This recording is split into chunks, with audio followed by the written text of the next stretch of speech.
Moin Moin und herzlich willkommen zu einem spontanen Miniaturen-Review, bei dem ich im Vorfeld tatsächlich etwas hin und her überlegt habe.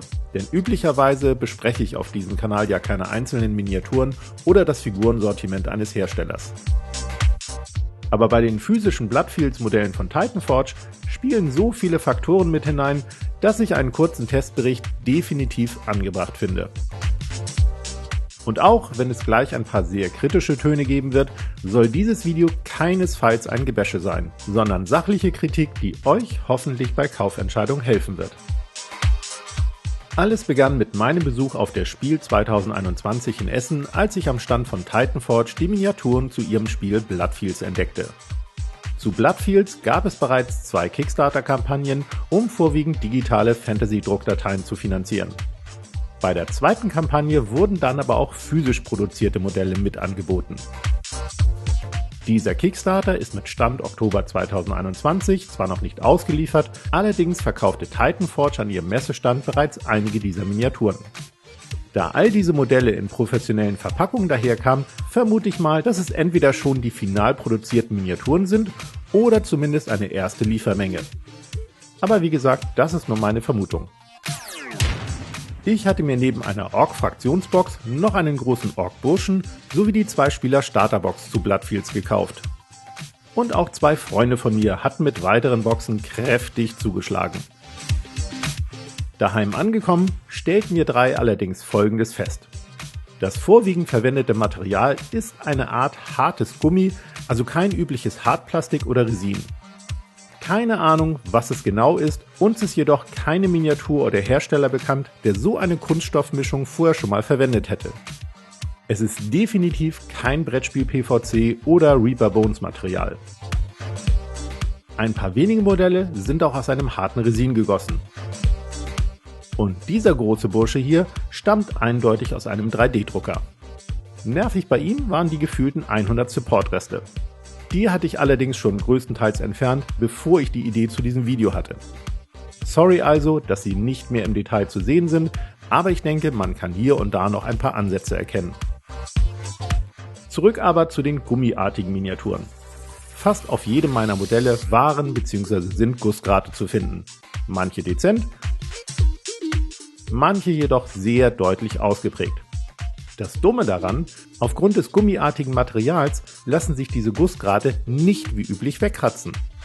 Schon kleine Gussgrate machen da deutlich mehr Mühe als üblich, denn oftmals muss man sie tatsächlich wegschneiden. Und das ist natürlich eine mega Gefahrenquelle, um sich mit einem falschen Schnitt das komplette Modell zu versauen. Kurzum, das Säubern der Miniaturen ist teils ein extremer Mehraufwand gegenüber vergleichbaren Modellen anderer Hersteller. Besonders die großen und mehrteiligen Modelle erfordern richtig viel Zeit. Apropos mehrteilig, auch die Passgenauigkeit ist bei den Gummiteilen nicht immer die beste. Zum Vergleich, und weil es mich dann auch mal richtig interessiert hat, habe ich mir von meinen Modellen nachträglich noch die 3D-Druckdateien gekauft und von einem Freund ein paar Minis ausdrucken lassen. Der Unterschied ist gewaltig.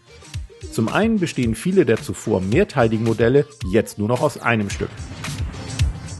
Hierdurch entfallen natürlich jegliche Passgenauigkeitsprobleme und nervige Gussgrate gibt es natürlich auch keine. Alle Dateien kommen übrigens mit Pre-Supports daher und laut dem Freund, der mir die Minis ausgedruckt hat, gehören diese Pre-Supports zum Besten, was er bislang bei Miniaturen kennengelernt hat. Denn die frisch gedruckten Modelle lassen sich kinderleicht von den feinen Supports lösen und anschließend sind an der Miniatur kaum noch Reste zu erkennen. Bei dieser Miniatur beispielsweise wurden die Supports direkt nach dem Druck lediglich mit den Fingern abgeknipst, ansonsten ist das Modell noch komplett unbehandelt. Mein Fazit: Die 3D-Druckdateien von Titanforge zum Spiel Bloodfields sind meinem ersten Eindruck nach über jeden Zweifel erhaben. Die physischen Modelle sind es aber leider nicht. Wie gesagt, der entsprechende Miniaturen-Kickstarter wurde noch nicht ausgeliefert, daher kann ich leider nicht sagen, ob es bis dahin noch eine Qualitätssteigerung geben wird. Ich kann nur jedem Unterstützer den Tipp geben, sich seine gelieferten Modelle umgehend anzuschauen und bei Beanstandung direkten Kontakt mit Titanforge aufzunehmen. Ein Freund von mir hat wegen seiner Messeminiaturen bereits Titanforge angeschrieben und steht mit dem Hersteller zwecks Ersatz in Mailkontakt. Und wer die physischen Modelle irgendwann auf einer Messe oder im Laden sieht, sollte vorsichtshalber einen genauen Blick aufs Material und die Gussqualität werfen. Das Spiel Bloodfields macht nach einer ersten Proberunde übrigens einen sehr guten Eindruck auf mich. Man führt bis zu 10 Fantasy-Miniaturen mit unterschiedlichen Fähigkeiten ins Feld, die über Skills und ein Ressourcensystem die Würfelwürfe manipulieren können. Die englischen Regeln und Karten gibt's übrigens kostenlos zum Herunterladen, da könnt ihr also ganz bequem mal reinschauen. Ich hoffe, dass Titanforge die Produktion ihrer physischen Modelle schnellstmöglich in den Griff kriegt. Bis dahin aber werde ich persönlich bei ihren 3D-gedruckten Miniaturen bleiben. Und das war's auch schon, was ich zu den Bloodfields-Modellen sagen wollte, um euch eine mögliche Enttäuschung zu ersparen. Viel Spaß beim Reinschauen ins Regelwerk und wir sehen uns nächsten Freitag. Bis dann!